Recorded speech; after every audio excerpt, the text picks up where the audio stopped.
You are listening to Missed Apex Podcast. We live F1.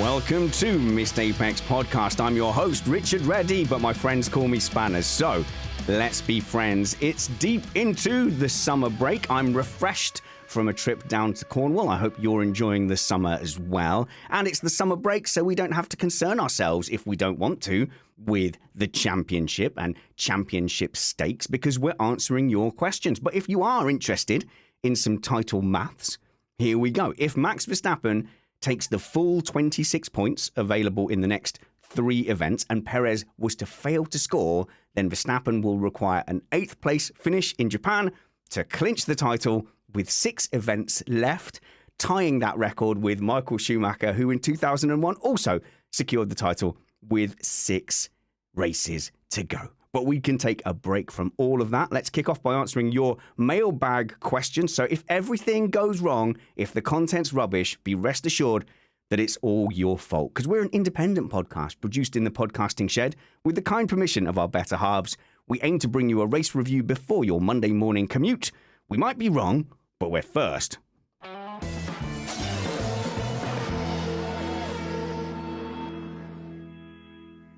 Now, Matt Rumpets compiled lovingly all your mailbag questions, but he's taken a break and he's been replaced with a shiny young Australian. Jono, how's it going? Jonathan Simon. Good. I practiced my American accent. It was pretty bad, so I'll stick to Australian for now. So we'll be Jonathan for today and not Trumpets. But Verstappen, 6 races remaining. That's like Michael Schumacher 2002 vibes almost. Yeah, 2001, I think, was the stat I was provided with by Chris Catman-Turner a moment ago. And speaking of that, that is the next person to join us is Chris Catman-Turner. Hey, Chris. Yeah, it was 2002. Sorry about that. Sorry. Oh, so you, our quizmaster, threw me under the bus and fed me an incorrect stat. That's how Crofty must feel when Sean Kelly, F1 Statman, throws him a curveball banana. You should definitely be used to that by now after our live quiz where I didn't even get all the answers right. I think the best part of our quizzes is that me and Matt are terrible at them and we don't know the answers. But also, as the quizmaster, occasionally they're wrong and we get to argue about them. Yeah, exactly. Well, it would be boring if the questions were right, wouldn't it? Yeah, and it's never boring when we're joined by our race car driver and tyre tester, Brad Philpott. How's it going, Brad? I am so happy to be on this show because I always listen to these mailbag shows and think, I wish I was on that one because I love answering these questions. So thanks for having me on tonight. You're more than welcome. Thanks for your time. And the listeners, thanks for your questions, because feedback at missedapex.net is where we get the best content ideas. And people say stuff and we go, oh, we've never really thought of that. So I'm wondering whether we should start with the Tour de France race format, championship format. Let's start with that. So this is Karsten, who is messaging us from the Netherlands. He says, keep up the good work. A loyal Dutch listener and patron. Thank you for your support. Patreon.com/missedapex. Hi, guys. I've been an avid listener of your podcast, and I love what you're doing. I've been an F1 fan since Mansell's moustache. It's okay, so around the same age as me. El Lion-O was absolutely my first, I would say he's the first driver I was a proper fan of. And he says, I'm particularly proud that a Dutch driver is doing so well at the moment, says Karsten. I've heard Matt talking about the Tour de France. Yes, he does that a lot. We actively tell him not to, but there is no stopping him. I've heard Matt talking about the Tour de France. Each stage doesn't allocate points, but measures a time difference. How would F1 look with such a system? Each race, the time differences are noted and then added up throughout the season. At the end of the year, the combined time difference makes up the championship. Would that work? Okay, probably not. But also, lastly, he says, I feel the Constructors' Championship should be based on the second driver only, and that would improve the lineup and stop the two-person teams focusing on one driver. Do you have any thoughts? Thanks very much for that. I think that is a very interesting idea. So the idea is, if you win by 10 seconds, then you've got a 10-second lead over the second-place car. If you're third by 40 seconds in the next race, then you've got a net 30 seconds behind overall. Catman, what do you think of the idea? I don't think it would work, but I think it's an interesting way to look at the motivations of the teams. Yeah, it's a very interesting idea. I don't think it would necessarily work. There's a lot of things to work through, and I know that Matt, being having a penchant for cycling, would argue this point very vociferously against me. But rallying does it. But the problem is that they do it in short stints. So super stages, and they do it over an event, and you get the event points. It was not over a whole season, because I know that, what would happen if a driver retired from the race, for example? Would they lose 2 hours, that sort of thing? I know that you could have drop points and stuff, but I think Jono's going to do the Matt role and try and fight me. Yeah, go on, fight him, Jono. No, definitely not. What I was thinking was, what happens if you took it one step backwards and went, well, what if we did it over a full race weekend and every practice session now mattered and every qualifying session in the race? I don't think that would work either. And I remember talking about this exact same idea with somebody about like 7-8 years ago. And the problem we had was, what happens if somebody finishes a lap behind? Do you just put a +1 lap and that goes to your championship? So you could be 7 minutes ahead in the championship going into the final race, but you get a +1 lap, and now you're second in the championship because you had a retirement in the final race. Like, it's weird. I don't know if it would work entirely. Catman, then Brad. Well, they could start the grid for the next race like that. So they could say, right, Max, you go, and then they'll sit on the grid for half a minute, and then, right, everybody else go. I quite like that. Or, you've got at Silverstone, because you've got maybe like when Latifi was in, he would be starting down a Club and Vale, or maybe even at Stowe, and you've got Verstappen starting on pole. Yeah, you've got to start in Kettering, unfortunately. If you survive, then you get to participate in the rest of the race. Brad? The locals call it Kettering, by the way. So I love that the listeners send in questions, and they're always interesting, but this is clearly preposterous and is almost the opposite to Bernie Ecclestone's idea from a few years ago, and I believe it was Bernie, where the championship wasn't going to be decided on points. It was just on number of wins. So you could win twice, and if nobody else won twice, even if they had loads more points than you would win the championship. We wanted to put more emphasis on doing the winning. This sounds like basically the opposite. It doesn't really matter where you finish, and it's just not finishing. This would all be about reliability. So and doing maths at each race. So I think it's a silly idea, interesting to consider it. No, because then whoever was in the lead, even if they qualified 5th that day, you paint their entire car yellow, so you know that they're the championship leader. So you're right. I don't think it will work. But the question everyone's kind of trying to answer, and the reason why these kind of suggestions keep coming up this season, is because there's a question of motivation at the front. So does Verstappen need to push? And this is the big thing I've been saying when people get upset at me, saying you're not praising Verstappen enough. Yes, because we literally have no idea how well he's doing. You know, he's in a very dominant car with a teammate that's at sea with that setup or with that style of driving that he needs to do for the car.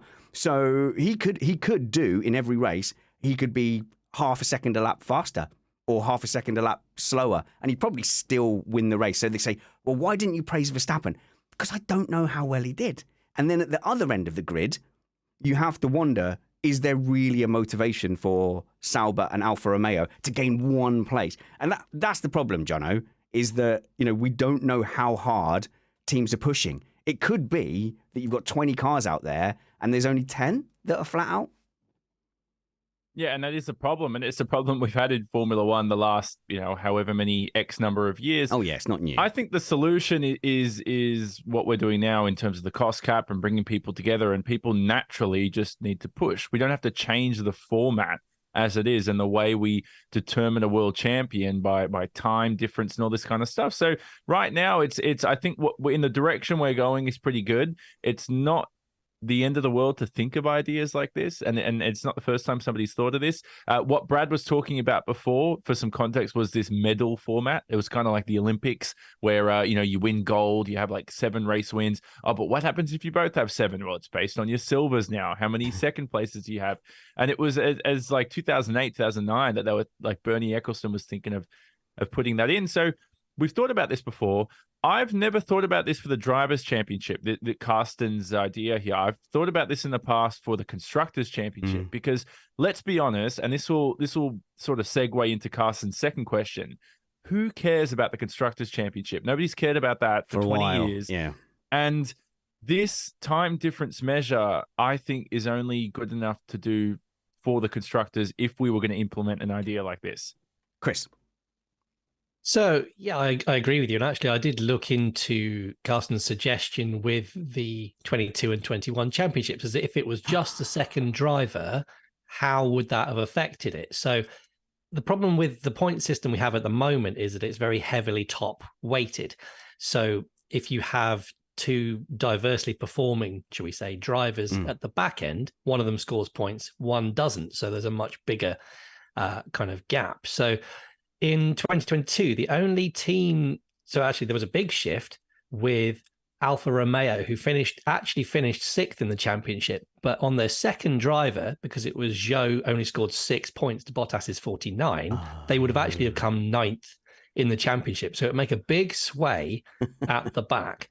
But every year I looked at, the front 4-5 teams were all normal. It was all as it was. So it mainly affects the bottom positions, which is interesting because it would mean we'd have to look at it a bit more. Yeah, that is interesting because I think like teams have openly said now, no, we are favouring the drivers' championship over the constructors, which I suspected for a long time anyway. Plus, with the cost cap, if you're going to have upgrades throughout the season and you can prioritise one driver, I think you're almost stupid not to. Why not focus? I know the manufacturing element itself actually isn't the highest cost. It's the design and the time to design stuff. But if you get a chance to prioritise one driver, you should under the current system. There's no real incentive to do otherwise. Yeah, and to add to that, if you did that, the whole definition of the Constructors' Championship is it's based on the best car and the best team and constructor. So now if you're trying to get them to hire a better second driver, does that defeat the purpose now if you have a bad second driver that a team could have one of the, like a car like Catman just said, that's sixth best. Now it's ranked ninth best because you have a bad driver. And it's not a second driver's championship. It's a constructor's championship. So that's also the rebuttal there is why would you hold a driver's championship for your number ones? And now the constructor's championship is now just some form of number two driver's championship. There's no point. But it is just, I think the question is highlighting the fact that Red Bull run a second car because you're supposed to. And that's the thing that he's kind of trying to get rid of a little bit. So just to kind of round off on this Tour de France style question, what would you do if you had a DNF? Well, you can have some drop rounds. And they used to have drop rounds in the olden days. But I was thinking about a system we deploy when we're playing adventure golf on your local crazy golf course. And there's always that one hole where somebody just has an absolute nightmare blow up and they're trying to like attack a windmill with a plastic golf club, where we just go, let's call it 10, and that stops the tears and we all move on to the next obstacle. Come on, it's okay. Let's hit it through the clown's mouth now. Let's call it 10. So we could say, if we're going to do this idea for you, Carsten, and if you DNF, we'll just call that 70 seconds. The most you can be behind is 70 seconds. Well, they did used to do something aggregate for qualifying back in the day. I remember Damon Hill and Schumacher, was it 94 era? They used to have 2 qualifying sessions, and it used to be the sum of both of your laps is your pole time. So, but I don't think that really worked because most people couldn't remember the first session. It's complicated. Look, we at the moment, like I couldn't remember what was going on a sprint weekend, and I had a member of the panel around and my son who all watch it and didn't realize that the qualifying they'd just seen on a Saturday didn't then apply to the grid on Sunday. So we're not about to start aggregating race times. Good suggestion. I'm sorry, no, but I think we'll have to move on.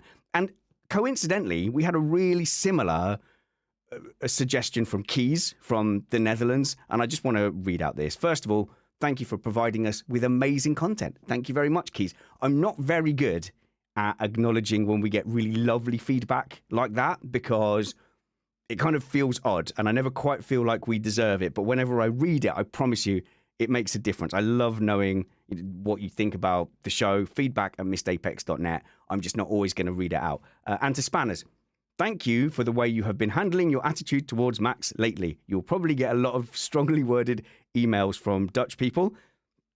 Yep, yes, correct. But as a Dutch Max fan, I wanted to say that you have been smashing it lately. Thank you very much. And pretty much makes a very similar suggestion about the Tour de France, except adding in special stages. So you might have Monaco that's worth less, and then people might not turn up. But that is a whole episode's discussion, I think. The cost cap came up in a question from Rob Asher. And Rob says, this is a you are the ref question, or rather you are the FIA.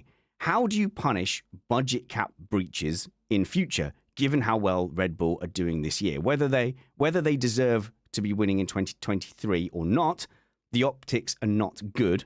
What should you do next time? And we are coming up to cost cap season. My understanding is that from September onwards, anytime the cost cap would drop, there are a few teams where the FIA have gone in and opened all the drawers. And I think the rumours are it's Aston Martin, Mercedes and Red Bull have had deeper investigation. So it's going to be hilarious either way. Either Red Bull have done it again and broken the cost cap, in which case everything is going to hit the fan from all ends.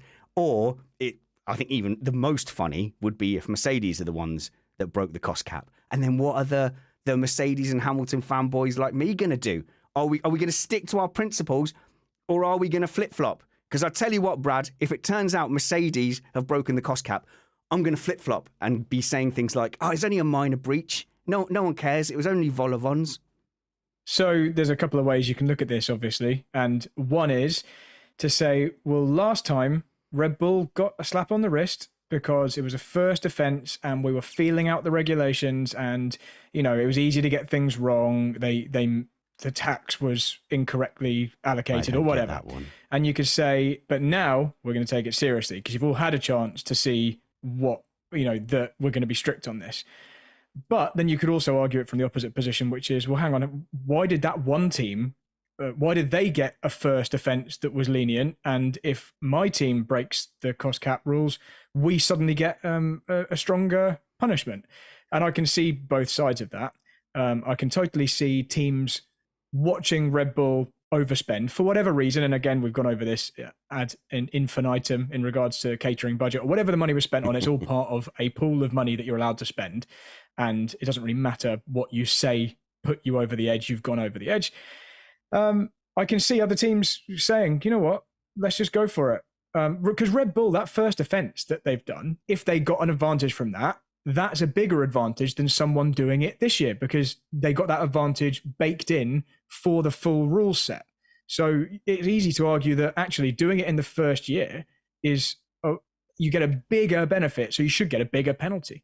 But yeah, that's my initial response. I've got plenty more to add, but I'll let other people talk. Yeah, and also let's focus in on the question because we've definitely argued amongst ourselves on this, Jono. But the question is, well, you're the FIA, Jono. Not knowing who it is that has potentially breached it, what would you do now for teams that now breach the cost cap? And no one is going to breach it by 7 million or whatever it was. So it's always going to be a quote minor breach.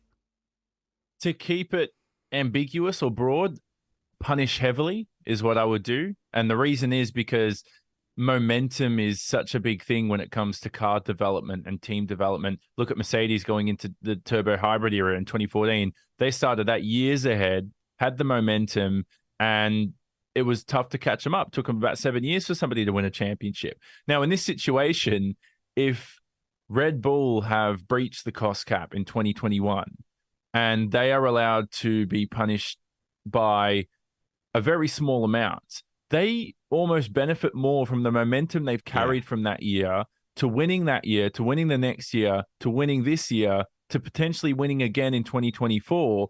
And the momentum they've gained by breaching the cost cap needs to be punished more. And I'm not saying, I know they did it. I know what you're saying, Spanners, whether it's minor or major, it doesn't matter. But again, if you're going to, and going back to the original question, I don't know what needs to happen, and I don't know what it needs to be, whether it's a points restriction, whether it's stripping of prize money, whether it's something along those lines, something that will affect the car development. And they've done that to Red Bull. It's our best example because they're the team that's been pinged heaviest of this in the last couple of years. But it would have to be something that would drastically affect their car in the future and something that would affect their performance, which the wind tunnel time is the best example. They're losing that for this year. Chris. Yeah, and that's a very good point. I think it's all about how you affect future performance and make it a lasting penalty and an immediate penalty, because the issue is that you've got that hangover where they've got the benefit of that, and that's very tricky. Jono, then Brad. Yes, and just one more thing to follow up on what Chris said is it's like, look at US sports, and I'm a big NBA fan, and I know a lot of people don't watch basketball, so I'll explain this as best I can. They will sometimes take away draft picks for young talent away from teams who breach rules, and that drastically affects teams, whether they lose a first-round pick, a second-round pick, we won't go into that. But that's what needs to happen in F1, and that can affect the future of a team. I can name you teams 20 years ago in the NBA who've lost a full decade of success through bad management, breaking the rules, losing draft picks. And that's what needs to be punished for Formula One, because as far as I can see, the budget cap is working. It's bringing the grid closer together. And if you're going to breach it, and if you're going to push the rules and not get punished enough, you're going to be the team who's going to dominate the sport, as we're seeing with Red Bull now, and it's defeats the purpose of having a cost cap in the first place. I think we're really pussyfooting around this too much. I think, and I'm not going to flip-flop, if a team, whether it's a team that I prefer over other teams, has breached or not, it needs to be points deductions. This whole kind of in the future will punish your development. Yeah. That kind of punishment isn't a real punishment. You've already got the ill-gotten gains now. I said this last year. I said this, I'm saying this right now as well. You have to deduct points. You have to exclude from the championship. It's the only thing that the teams will care about, because if you know that's a risk, for whether it's a minor or a major breach, even if it's minor, you should have built more margin in, and you've got every opportunity to speak to the governing body if you're not sure about whether a thing is allowed or not. So it should be black and white. You overspend, you get a set points deduction for how much you've overspent, or a championship disqualification. Yeah, well, this is it. Look, Brad D in the live chat is saying breach is such a nice PR approved word, and if I want to put words into Brad D's mouth there, it's cheating, isn't it? It's cheating.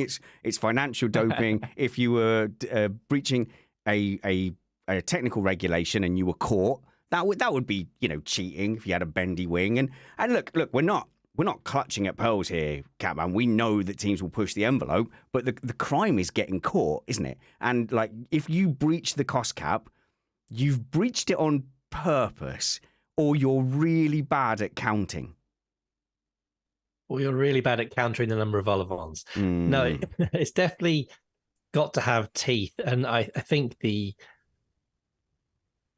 issue is going to be trying to apply that. I mean, nobody cares about last year now. We're 10 months after the end of the season. It's in the rule. It's in the yearbooks. No one cares. And nobody wants to win a championship because the other guy spent £5 more on sandwiches.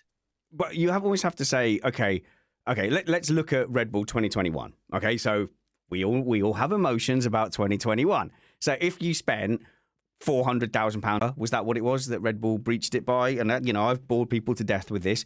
Mercedes stayed under it. They didn't stay under it by a penny. They would have made sure they stayed under it. So we're talking, the best part of £500,000.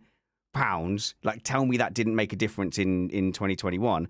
So you should lose points for that season. And if Mercedes or Red Bull breached in 2022, I agree with you, Brad. They should lose points for that season, but you also need to lose points for the season that you're benefiting as well. So, I mean, really, teams should be looking at this cost cap, and if it's X, they need to be X minus £500,000, because they should be so scared of going even a penny over it. And it needs to be disgraced more in the media. And look, we've done our job with what Red Bull did in 2021. I can tell you that much.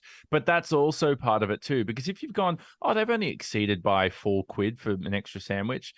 They've exceeded by £4. That's a disgrace to the sport. That is putting the sport into disrepute. I remember when, I'm not going to go into it. I was going to come up with an example that was going to get me in some trouble. But there's stuff in the past that has put the sport into disrepute. And I go, but for some reason, breaching the cost cap has not put the sport into disrepute. That should be, I'm pretty sure Formula One, I'm not sure if it still exists, but I remember 15 years ago, there used to be specific rules, and the stewards and the FIA would say, you have put the sport into disrepute.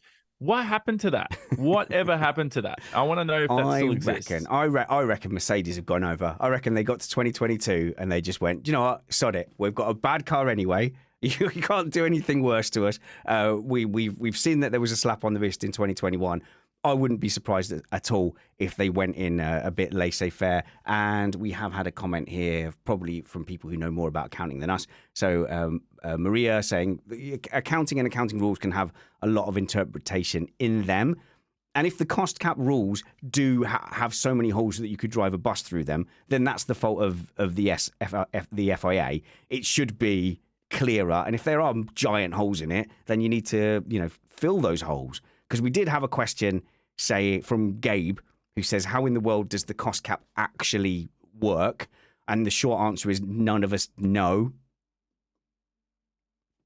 And sorry, Spanners, I was desperate to add to this. Maria brings up a great point that is going to support my next amazing point right now, which is if accounting has different sets of interpretations, then so does a rear wing size. And if you're 1 millimeter over and the stewards after the race go, well, you're 1 millimeter over, you're disqualified. And that's what should happen with the cost cap. It shouldn't even be points deductions. I want to take Brad's thing to the next level. It should be a full disqualification from the championship, because, and here's the funny thing I thought of. What happens if you had $3 billion and went, I'm just going to design a car that's going to win every race and I'm going to win that championship.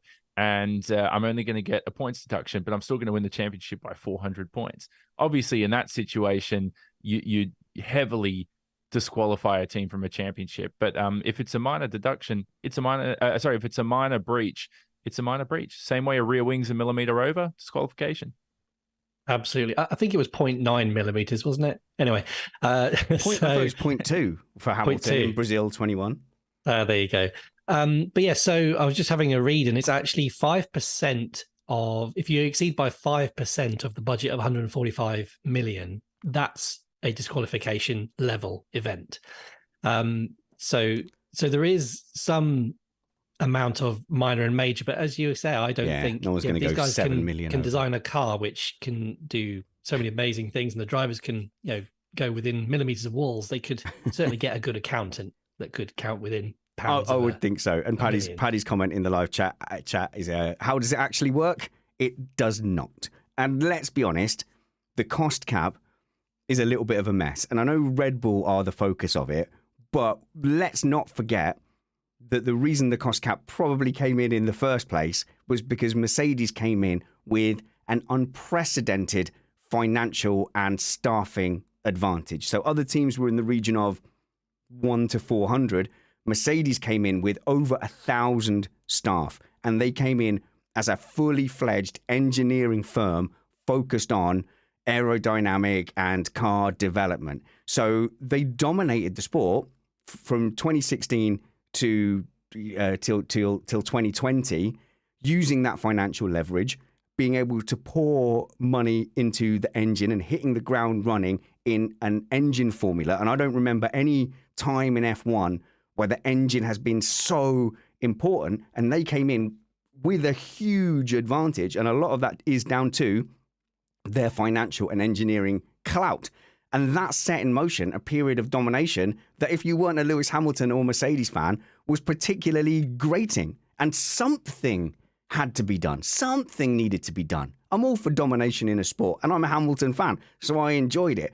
But when you get 5, 6, 7 years down the line and no other team has a sniff, you can kind of understand why people wanted to bring a cost cap in to kind of bring an end to that. And I will stick to my guns that regulations were actively pointed against Mercedes to try and bring them back. And you've got to do that at some point, because it was heading into a cul-de-sac.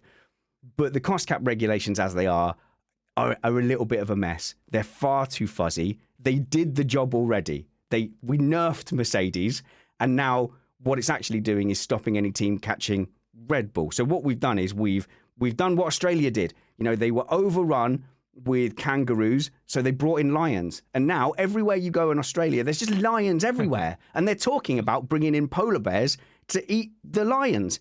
And what are we going to do? What polar bear are we going to bring in to defeat now the problems this cost cap is causing?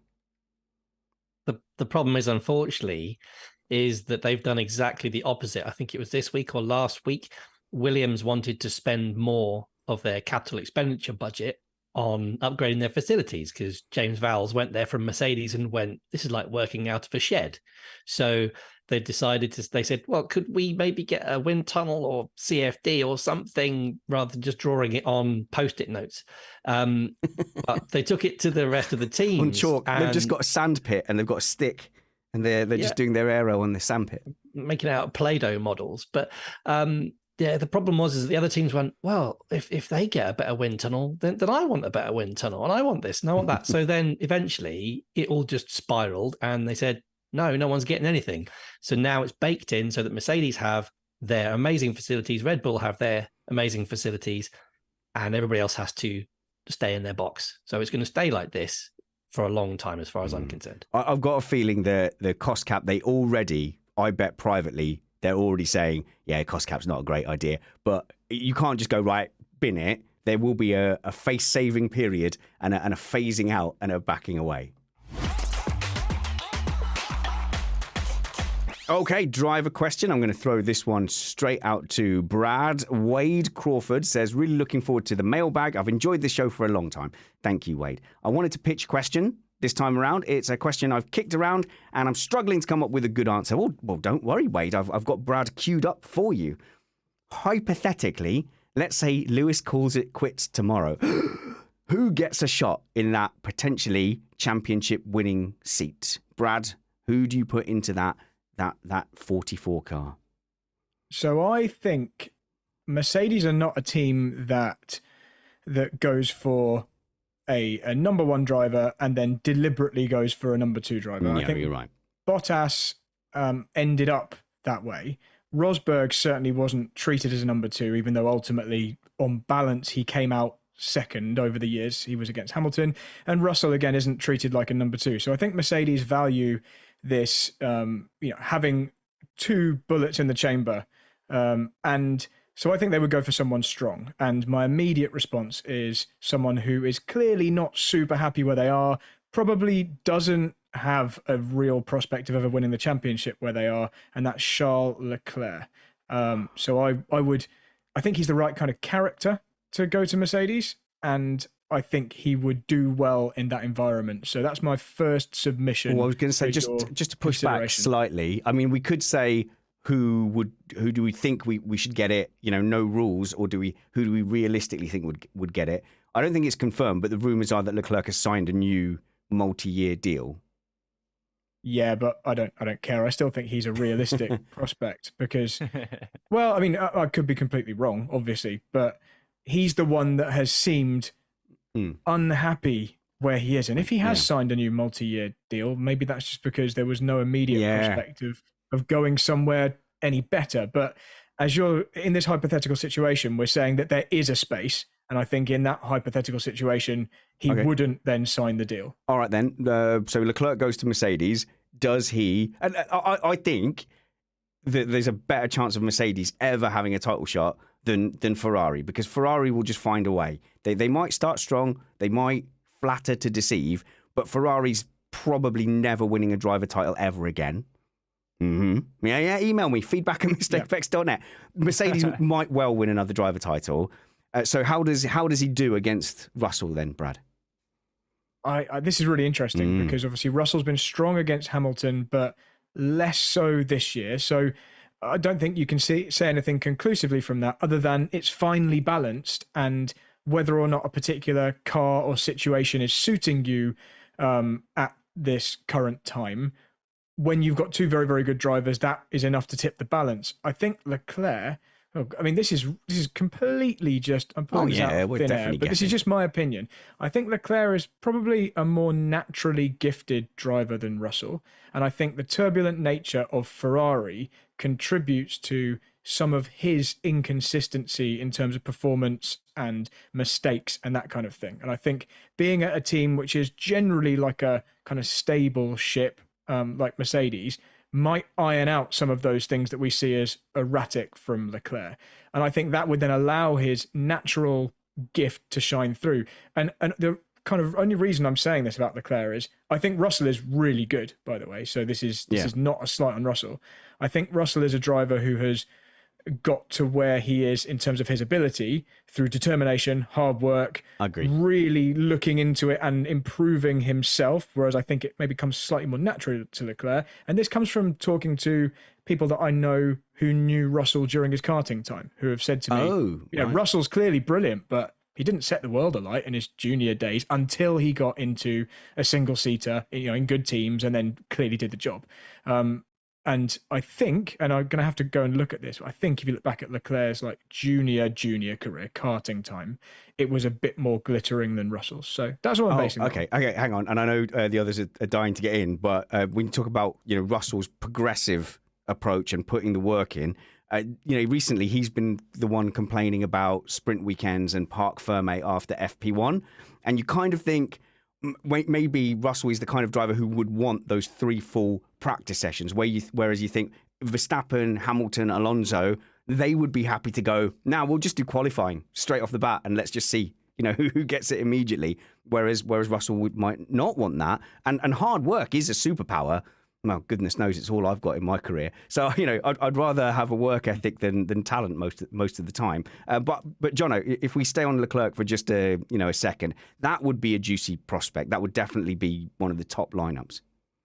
It would, and that's a very good point that Brad's brought up. I've never thought about that Ferrari have contributed to his inconsistency, which sort of nails the point and hammers home what I've been thinking of Leclerc in especially last year was that I think he had a car that was potentially the best car on the grid when it came to 1 lap and 2 laps and short-term runs. And I think for Charles Leclerc, it was more, well, he's had to push a car to the limit under pressure at Ferrari, potentially with Ferrari's best car that they produced in 10, 15 years almost. And he ended up making mistakes. We saw the mistake at France. We saw other mistakes in other races too. And I think that also contributed to Leclerc. And there is something I like to call the FF. It's not forfeit. It's not fast forward. It's called Ferrari fatigue, or it's not what you were just thinking of, Spanners. I can tell you that much. But it was, and I think he's got a little bit of fatigue now at that team after 4 years. And that's happened to drivers we've seen at Ferrari, Catman, over the last few years, which is we've got, Alonso's had the Ferrari fatigue, Vettel, and now it's happening to Charles Leclerc. Absolutely. That was exactly what I was going to say, is that Vettel and Alonso, 2 proven champions, best in the field at their time, were completely obliterated by the pressure at Ferrari. And is that from the tifosi and the media constantly expecting results when it's not realistic? Is that from the drivers themselves just putting too much pressure on themselves, or what is it? Because that Ferrari atmosphere just drains the results out of what should be race-winning packages and title-winning packages. So we're happy to put Leclerc into that Mercedes seat, and we think he would do well against George Russell. So poor old George Russell hasn't done very well out of this conversation. I know he's at home, he's watching on YouTube, and he's, those turnips, I would beat Leclerc. He's a trained. Sorry, Brad. Quickly, Leclerc or George Russell strikes me as a trained product, whereas if you look at Leclerc, he strikes me more of a natural talent. Okay, so that's why there can be you can kick up a stink about George, and also nobody's spoken about Mick Schumacher. Why doesn't George get Lewis's seat and Mick Schumacher gets George's seat? Okay. Well, who wants to respond to that madness, Brad? Yeah, I can respond to that. Just before I do, I have now looked up both of their karting careers, just because I wanted to know for sure. And George clearly has a very good karting career, because you'd expect him to, but it's mainly British based. And in the European and world level, where Leclerc was winning championships, Russell finished kind of reasonably well, but in his final year in karting was 29th in the world. By comparison, Leclerc was second. So that's the comparison. Mick Schumacher wouldn't get the seat because I don't think he's good enough. Where's the evidence that he would do well in a top team? Yeah, I think Mick is, I think he's good because he's, Formula 2 champion in the past. You can't be bad, but I just don't think he's George Russell, Charles Leclerc, top line Formula 1 driver good. So Schumacher was Formula 2 champion after a pretty average first half of the season and then just obliterated the field in the second half. Now, was that because he was, like Brad was saying, he's one of these drivers who has to apply himself and isn't naturally out of the box, really like go fast talent? Or is he one of those who has to really study and put the effort in to get there? And I think that's it. But the problem is, you with somebody of that ilk in a top team, you're expecting to fight for championships. You can't have the first half of the year or the first couple of years of your career in that team being bad. There's one driver we haven't mentioned who would sit in this seat very well, and actually either Ferrari or Mercedes should lap them up if Hamilton or Leclerc or Sainz leaves. That's Daniel Ricciardo. What? Yes, right. He has proven race winning experience. No one likes this. Here we go. He has recent experience of the Red Bull camp with their simulator and with all of their experience and secrets that he can bring with them. He's rejuvenated as a driver. He's going to smash Tsunoda. That's our next question. That's the next question coming up. Okay, look. You've mentioned two drivers there. I disagree with both of them. So you don't get into one of the top three teams by being bang average and not beating your teammates. You don't get into Mercedes by coming in, finishing second in the Haas, and only really bothering the scorers when you're distributing carbon fiber around the track. And Schumacher really was, he was a bit of a one-man safety car magnet.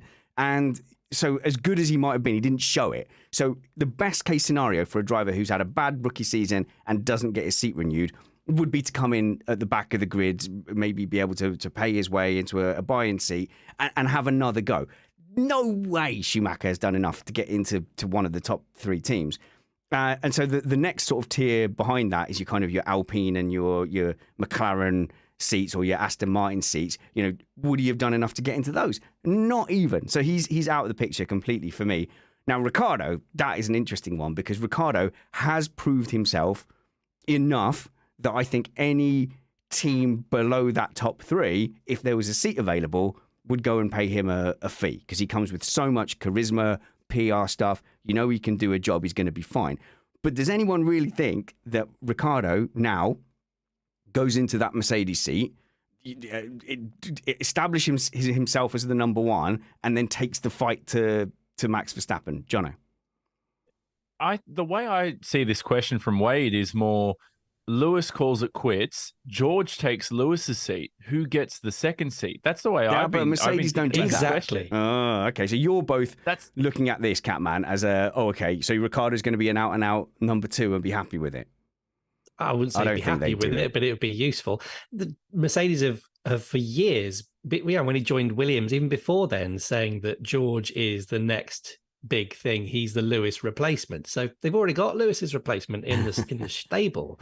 Yeah. What they need is somebody who can do the marketing, because let's face it, George is a bit bland on that front. All right, okay. So if I'm a Mercedes fan, though, forget the personality side of it. When you look at the race pace, there's something happening, which is that George Russell is just not on Hamilton's level on race pace, on Pirelli tyres. It's not there. So I think if they don't get someone who could potentially be a number one, at the moment, Mercedes are going to be leaving an awful lot on the table on a Sunday.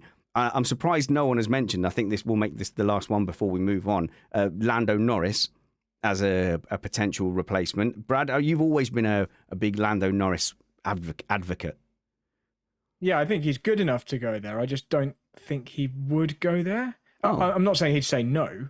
I just haven't ever seen Lando linked to Mercedes or showing an interest in the Mercedes family, if that makes sense. I think Lando's more likely to go and build a team around him at Audi, but again, pure conjecture. I just haven't really ever heard Lando mentioned in the same breath as Mercedes.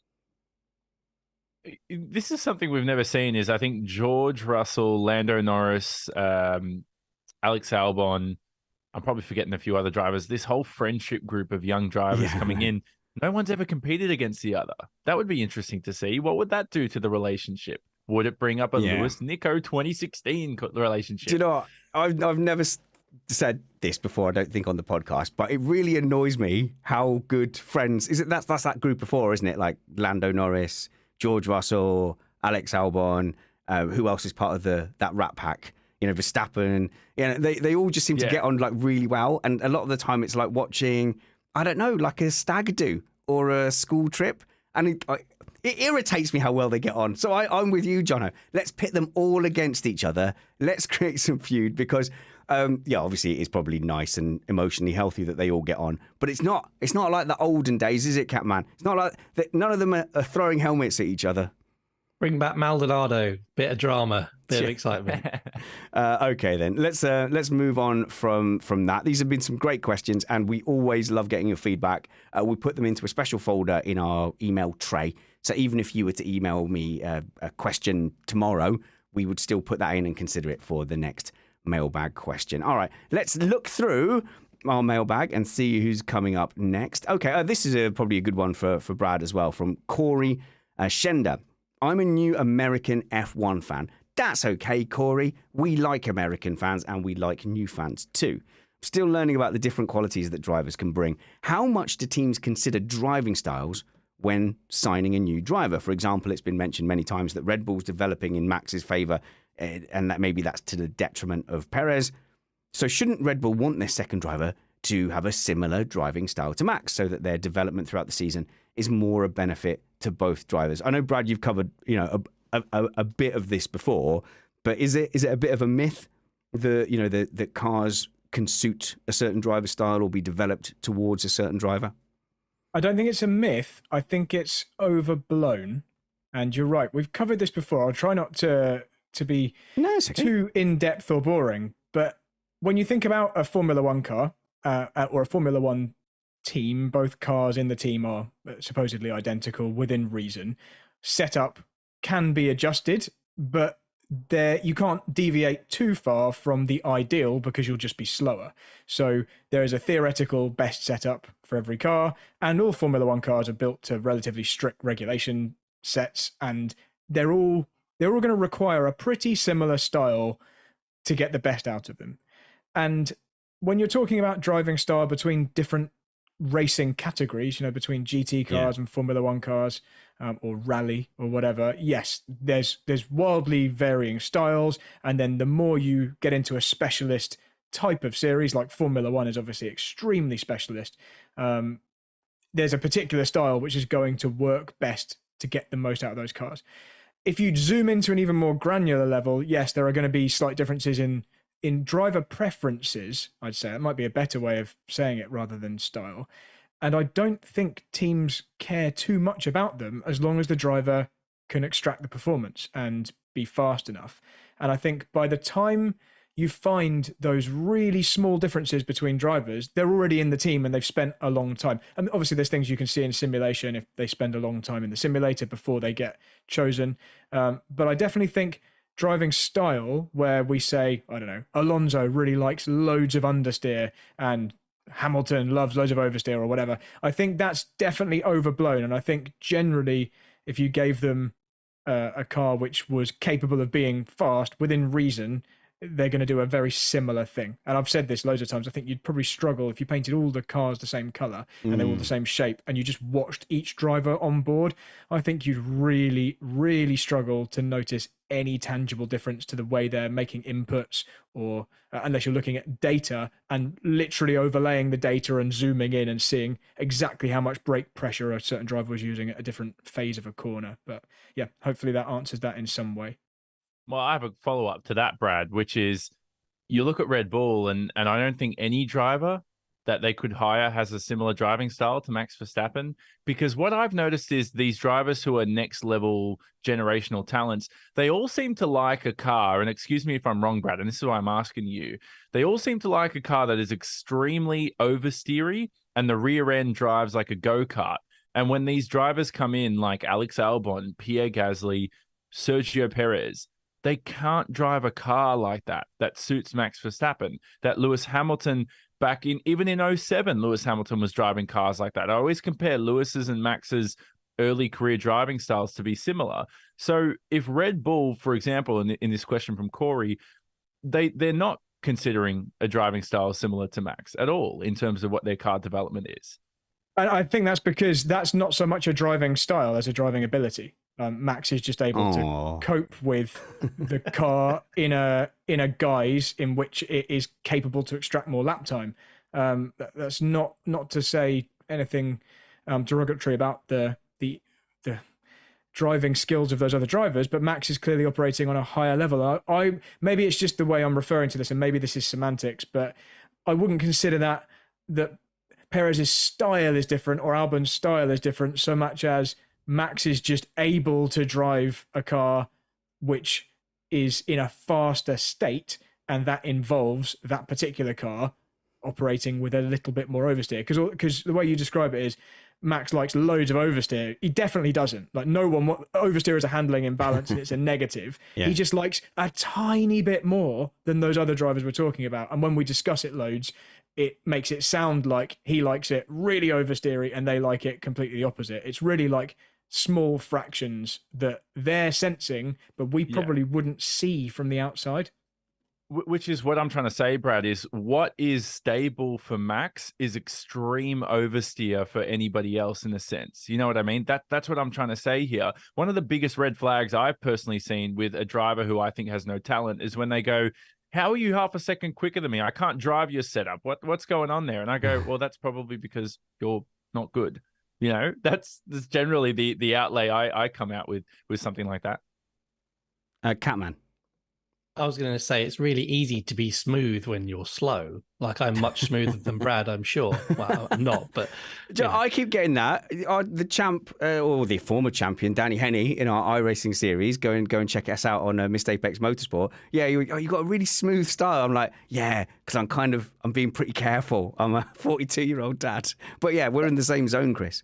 Well, that's it. But also, don't forget, we got to. If you're talking about this, you have to mention the 2009 world champion, Jenson Button, because we have to remind you that, first of all, that he won the 2009 championship and that he won in Canada. He won in Canada. Did you know he won in Canada in the rain? Did. Yeah. Do you know what? But yeah, so he was renowned for having a very smooth driving style that was able to extract the best out of the car. But the problem is that I don't think on his day he could beat the likes of Hamilton, Verstappen, you know, in terms of pure pace over a season, maybe, you know, with consistency. But the smoothness thing, I think, as Brad said, is well over-egged. On that particular example, so I've heard, I've watched Formula One for all my adult life and most of my childhood. I've watched all those races that Jenson Button ran. I think I've watched pretty much every single Formula One race since I was a young child. And I've heard a lot of people say Jenson Button's a really smooth driver. I've never seen that. I'm a professional driver. I've never watched Jenson Button driving and go, oh yeah, he looks really smooth. I've just heard people say that he's smooth. And I'm sure same example, if I saw him driving a Formula One car that was painted in a blank color and you couldn't see who it was or what the car was, versus someone else who was also good doing a similar kind of lap time, I don't think I would look at that and go, oh yeah, that one's really smooth. It's only when you see extremes that generally have a reason behind them, like there's a problem with the car or something, that you're going to see someone really driving obviously differently. So I'm going to bring in Rob Asher from the comments that was saying that I think probably the best drivers just push the pedal a bit harder, or maybe have an extra gear or like they down. Do in the racing movies. Yeah, exactly. Just click down a gear and overtake. That's what they do. Okay.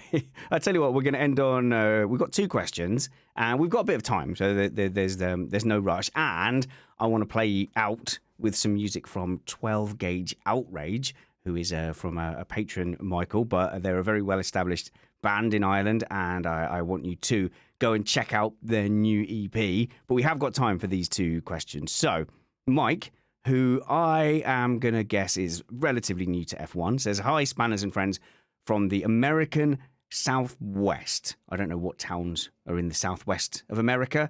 Anyone good at American? Is that where COTA is? Like Southwest? Texas? Texas? Yeah. Okay, good. Oh, so nice and hot. Okay, can you give an accurate retelling of the rivalry between Hamilton and Rosberg from the perspective of someone who was an F1 fan in 2016? Did Rosberg's championship really destroy the friendship? Nope, that had sailed by then. That he and Hamilton had.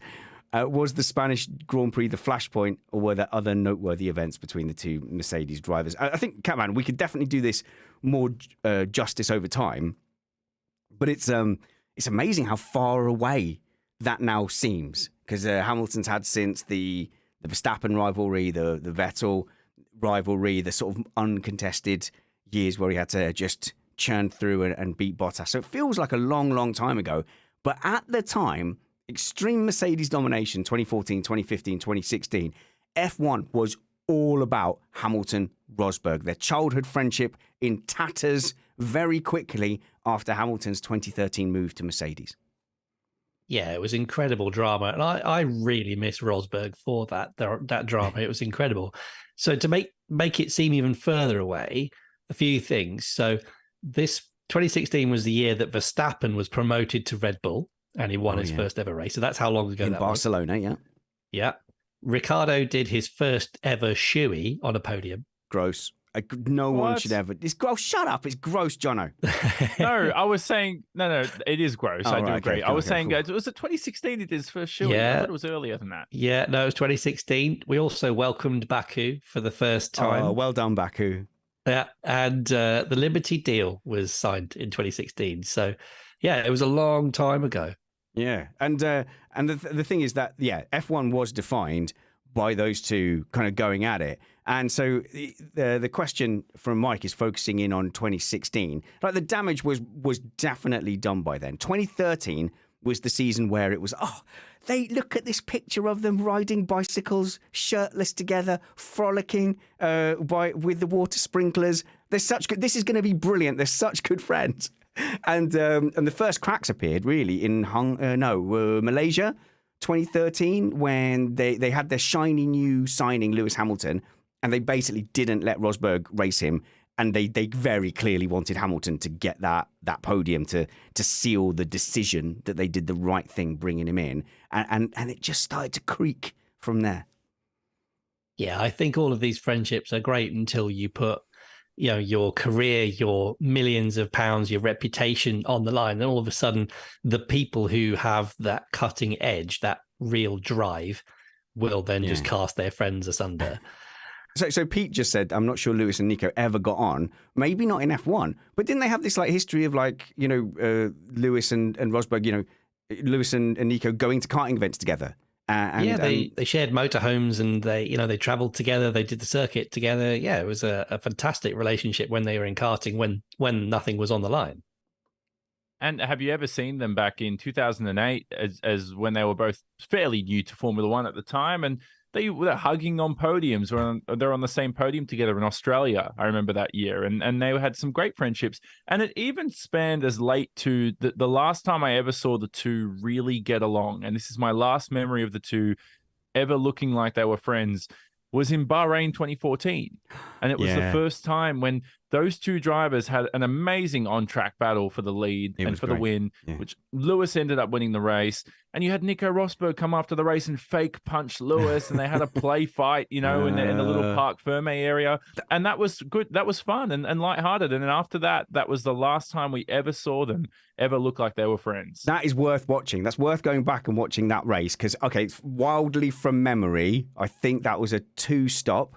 And it was only option and prime in those days. So Mercedes basically kept them apart by doing alternate strategies. So one then stayed on the prime and one went to the option. And then on the second stop, they converged or something like that. And then go on. Do you remember the tyre strategy from Bahrain 2014? Not the tyre strategy, but there was a late safety car which put them together. Right, yeah. And then the safety car went in, and the dominance showed by the fact that you couldn't see the rest of the field by the second lap. That was it. That was the first race where we actually saw them at full speed, because I think what Mercedes tended to do was kind of go, right, well, settle down, this is the position now, let's not show that we're 30 seconds better than everyone. And as much as Verstappen's accused of sandbagging now, Mercedes definitely did it in the turbo hybrid era. They were almost embarrassed by their pace.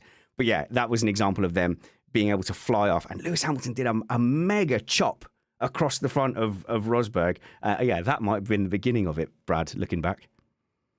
Yeah, I was just trying to have a quick look back at their full teammate history together, because they did kart together in the Mercedes-Benz McLaren, MBM the team was called, team together. And they were both successful. I haven't got the exact results for their entire time together. But then there was a period where they kind of broke apart, and in terms of who was doing which series. So Rosberg was in GP2, I think, a year before Hamilton, and won it. And then Hamilton came in the next year and won it. So they didn't really continue that rivalry so much through single-seaters.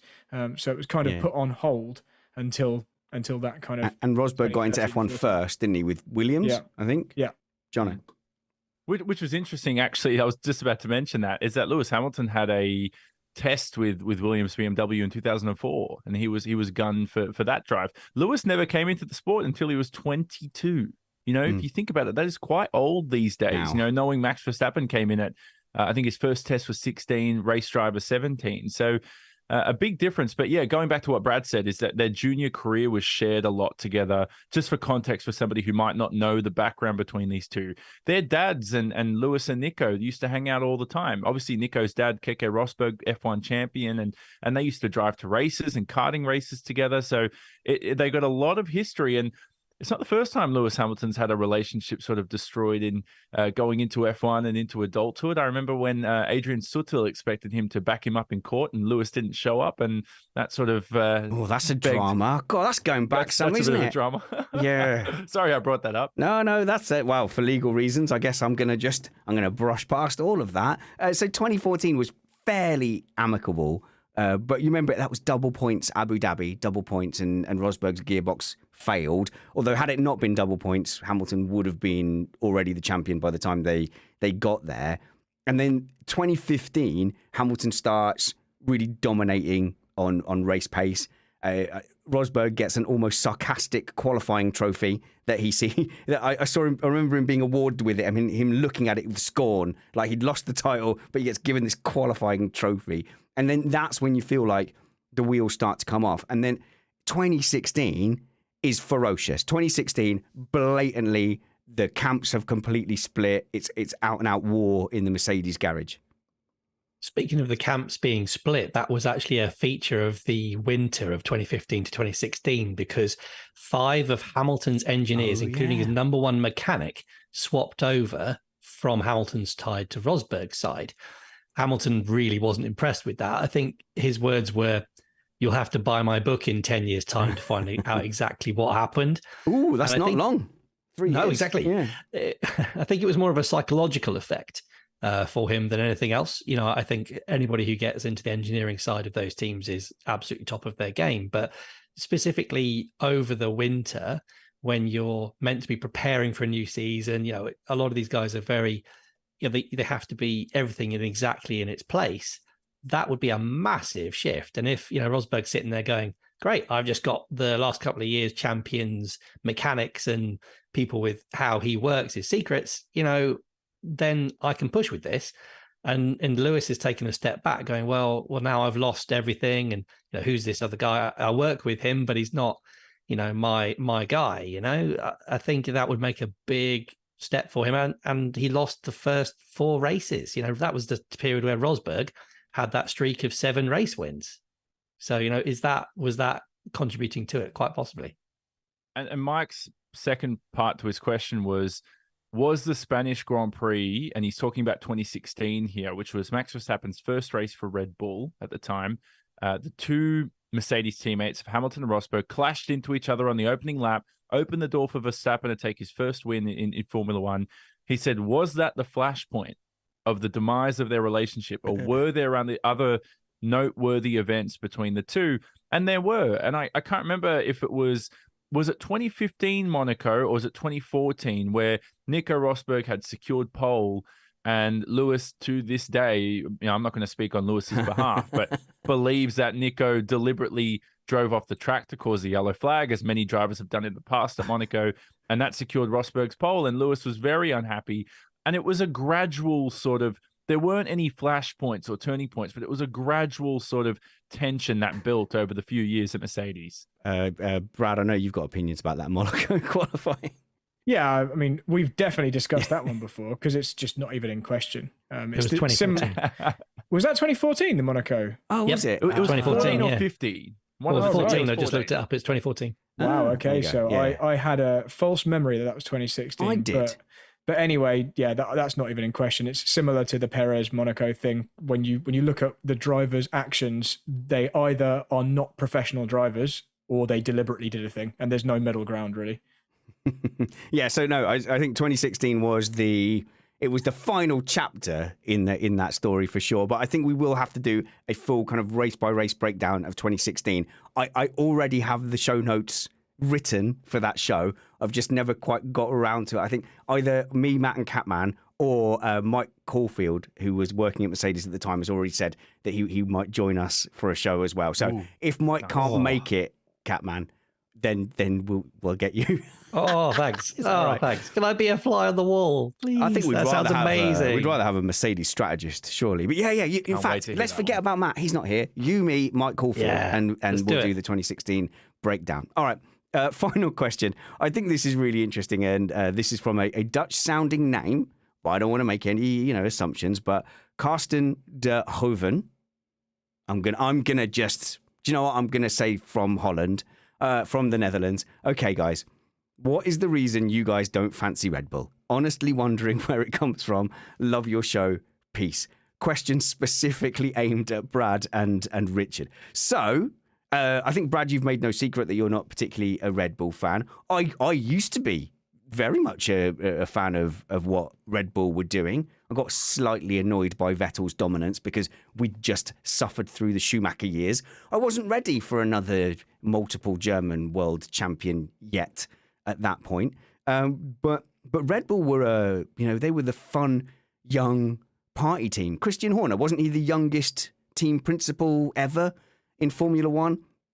I think I liked Christian Horner for a long time in F1. He's married to the second best Spice Girl, which is amazing because they're all brilliant. Posh Spice, if you must know. We could rank them, but we'll do that another time. But they were all brilliant, and so he's charismatic. He has been in F1 a long time. It really is only 2021 where I suddenly went, what is going on? What is going on with Christian Horner? And I started disliking him as a personality in F1. And it was probably only 2021 where the team started rubbing me up the wrong way. So we know where me and Brad stand, but Chris, where do you stand on Red Bull? Oh, do you know what? They used to be the party team. They did. Back in the days of DC, wearing his Superman cape, jumping into the pool, all of those amazing things. It was the motorhome with the banging music at the end of the race, and everybody loved Red Bull. They were an amazing team.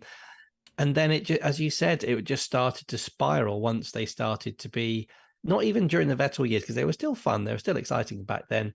Maybe, is it the Multi-21 thing where they completely backed Vettel and just cast Mark Webber out into the cold, essentially, at that point? Even then, that reflected more badly on Vettel at the time than Red Bull themselves. Yeah. But Brad, how is it fair to say you've got a reputation as someone who is quite anti-Red Bull at the moment? That's certainly fair to say at the moment. But for full background, I was a guest of Red Bull at the 2011 Brazilian Grand Prix. I went to the Red Bull after party. I spent time with staff. I also was as a neutral, quite a fan of Red Bull as a team in the early days. And to really answer the question of why I've cultivated a dislike, if I could put it like that, is simply a pattern of behavior. A pattern of behavior by members of the team, prominent members of the team, over long periods of time, including, but not limited to, how, I don't know quite how political I could be, certain views on certain topics, which are problematic. Can I posit one from Helmut Marko during the outbreak of the pandemic? We have 4 Formula One drivers and 8 or 10 juniors. the idea was that we would organise a camp to mentally and physically bridge the dead time, and that would come at the ideal time for the infection to come. It literally was trying to have a COVID camp. Yeah, and really, I would see that as one of the lesser things that Marco has said or done, which are problematic. There are. I'm going to have to. I can't quite say what I want to say for fear, because I haven't okayed it with you before the show. But there are other views which are which team members, and Horner being one of them, have expressed, which I don't agree with, and that adds to the season of gaslighting we got in 2021 on every possible issue. The kind of reputation assassination of Hamilton after Silverstone. That's the one I was going to bring up, saying that he tried to murder Verstappen. I think that's one of the ones that made me go, whoa, mate, that we're talking about bringing the sport into disrepute. I don't understand how that was allowed and how that didn't have any further actions. That's the one that stood out for me. And I think at that point, Brad, I had not yet, at that point, I was not yet feeling kind of how I ended up feeling at the end of the season. There was also false equivocation of racist abuse that Hamilton was getting with Max Verstappen having people who didn't like him for completely unrelated reasons that Horner came out with. That certainly rubbed a few people up the wrong way, including me when I heard him say that. And then we can go on to the way they handled themselves at the final round of 2021. I mean, this was just after Verstappen constantly being a complete terrorist on track all season and getting away with it. You got Brazil 2021, where they just completely get away with something which is a clear penalty. Brake testing at Jeddah, which is a disqualification all day long, and again, just getting away with it. Then cost cap breach and getting away with it in a cost cap breach in a season which was finely balanced, and they got handed the championship unfairly at the end. Anyway, it's just thing after thing after thing, added to a general attitude that I just don't like. Well, so I think that's probably I asked. I passed on the question from Carsten, different Carsten, by the way, and the counter to that, of course, is that they were gunning for their driver and they were doing what was best for their team, and playing the referee is hardly new. I'm sure Charlie Whiting, the ex race director, had as much pressure from teams as Michael Massey had, but it seems like Michael Massey crumbled and seemed very much to be swayed by that very forceful playing of the referee. It was like the equivalent of 10 Man United players, crowding the referee, and the referee getting overwhelmed and going, "Oh man, I'm at Old Trafford. Okay, fair enough. I don't want to look stupid here." So the question was asked, and that is our personal views. Catman, can you kind of soften that a bit? Because here's how I feel. I feel like the way the Red Bull management have gone about things, in the way that Brad has described, has actually done harm to Max Verstappen's reputation as well. If you put Verstappen in a Mercedes McLaren type environment, I don't think he'd have attracted as much kind of hate or anti-fanness than he has. Absolutely, and I can give you two softeners here. The first one is that they were just defending their driver, their team employee, against accusations and things that were happening, which you may or may not agree with, but they certainly back their man to the hilt. Which I say, I'm on the same camp as you. I don't agree with what they did. I don't like the way they went about it. However, the other softener is that the top brass at that team, so you got your three, I don't believe that they speak for the rest of the team employees. I know that a lot of good Red Bull guys are there to compete fairly and compete well, and are very, very nice people. We've had a couple on the podcast, for example. Yes. And I don't, they're fantastic people, and sure, they might cheat at my quizzes, but I don't think that they go out of their way to do it in the sport. So I think it's, unfortunately, as you said, a couple of bad apples spoiling the batch. So with Horner, it was such a gear change in 2021. You could say it's the pressure of competition. I wonder as well how much pressure there was from above on Christian Horner. So I reckon it feels like he was under a lot of pressure. He really pushed hard. His interviews with Sky were really and it's things like that as well. The boycotting of Sky because Ted Kravitz dared to say that Lewis Hamilton was robbed of the championship. It feels like Horner would that's not his natural state in 2021. And if 2021 had not happened, I think he'd still be more generally liked, if that makes sense. Jono.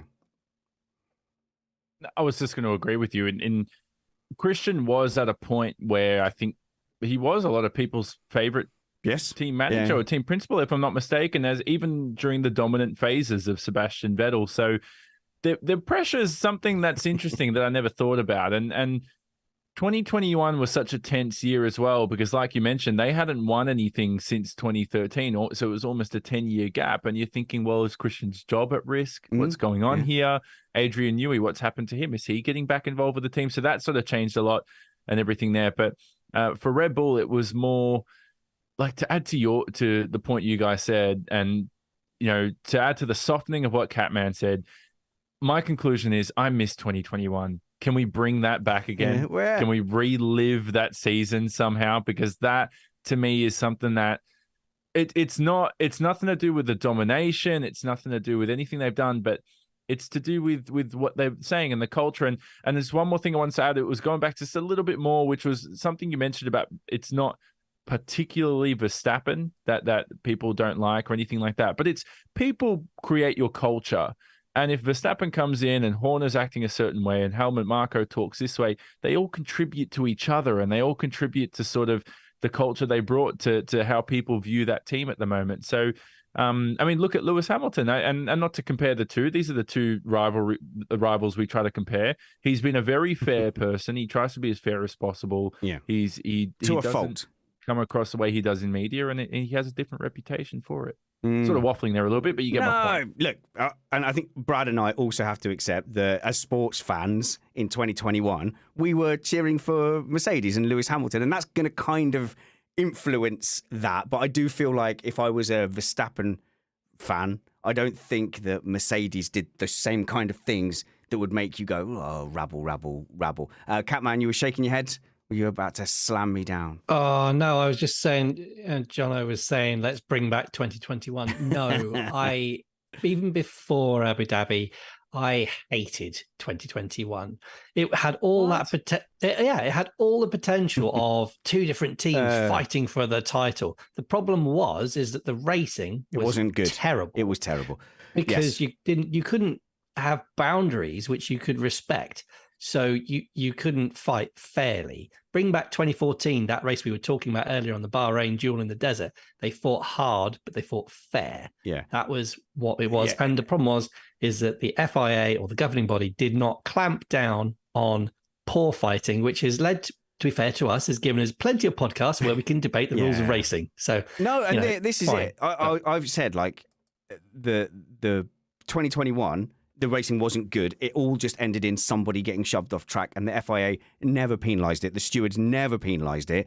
And so that was not on Verstappen, because why wouldn't you? If you're allowed to drive aggressively like that, why wouldn't you do that? And in fact, the thing I said after 2021 was every driver now needs to drive like Verstappen unless they change those rules.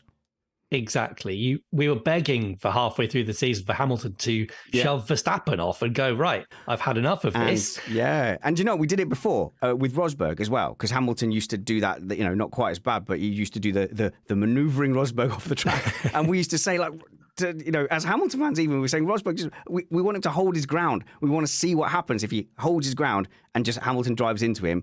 Because that would have been Hamilton's fault, because, or you would have hoped so, although the new rules now seem to say that you're kind of allowed to do that. So that was interesting. And as Mark Greenhow points out, I am looking forward to my inbox tomorrow morning. Okay, so feedback at missedapex.net. These are all opinions. We're all passionate fans. 2021, we had our hearts, in our mouths for nearly all of that season. So you can't deny that it wasn't exciting. It was, of course, incredibly divisive, and we're on one side of the echo chamber, so perhaps people will email us and go, no, actually Mercedes are evil, and Toto Wolff and his anti-desk agenda need reining in. Bose, the earphone manufacturer, do not like him because he smashed up so many pairs of them. Okay. No, they do, because we all know the name of the earphones, don't we? That's true. Pete in the Slack just said, I think respect was missing going back to 2021 between the two teams. And can I just point out a quick funny anecdote?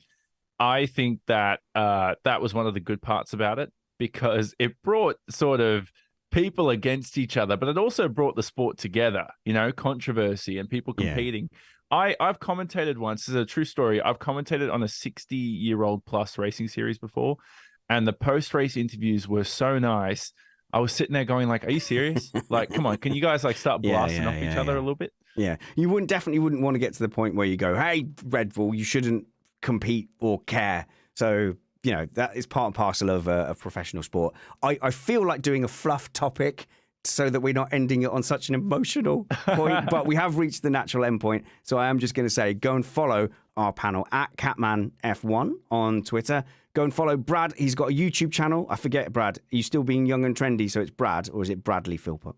Yeah, so all my social media really nowadays is Brad Philpott. You're going for Brad. Because it shaves off like 3 years from my actual age. But yeah, I'm doing some karting at the moment. I've just published a video a few days ago about my experience of karting in a new series in the UK, Low Cost Kart Championship, which I'm doing with Alex Van Gien at the next round, and I believe you're also coming to do a test in those same karts. I'm terrified. I'm used to rental karts with their nice, lovely bumpers all the way around. A proper, like, open, exposed wheel kart is somewhat daunting. This will definitely be the closest thing to a single-seater I think you'll have driven in anger. So, so go and check out my YouTube channel, Brad Philpott, if you'd like to see that series. Yeah, and that's the Saturday that I'm doing that, the Saturday before Monza. So I'm pretty sure there's a 50-50 chance I'll die. So Matt will be with you for the Monza Grand Prix. Jonathan Simon, you are Johnny S8 on Twitter. Yes, but the S is an ESS, and the 8 is the actual numeric 8.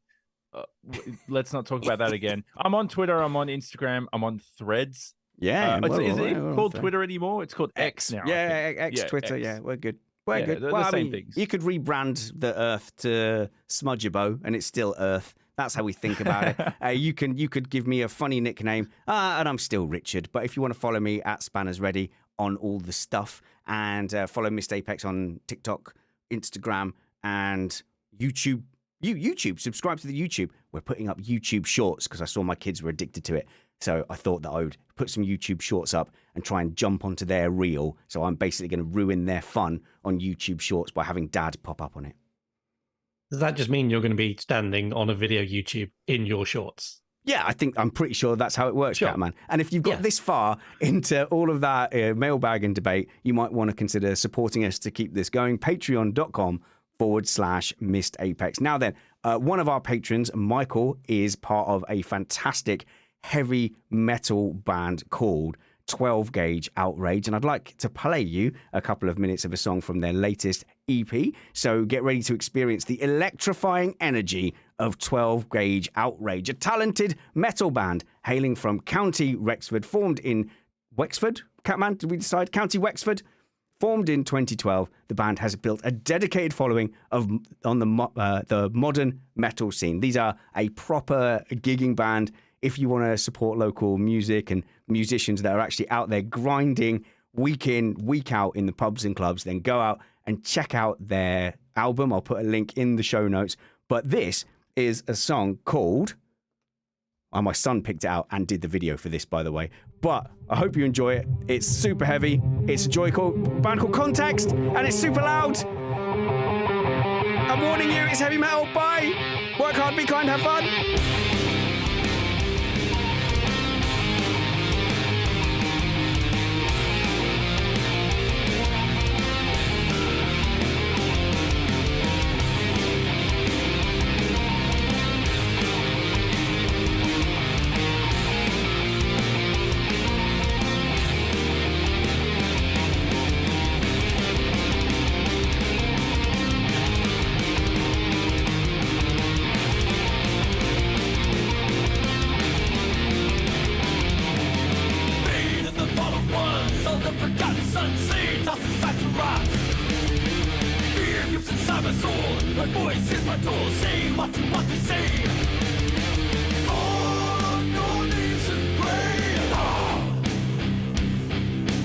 Shit!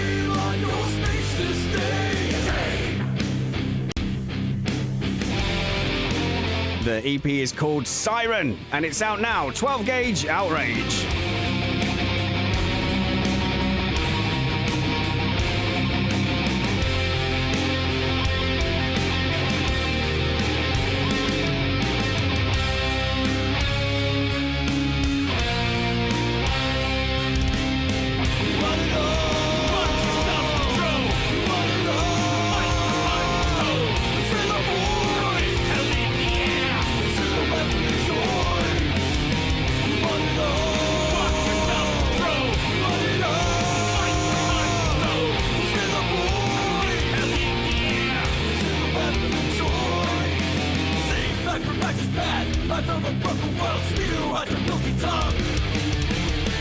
Down and roll around.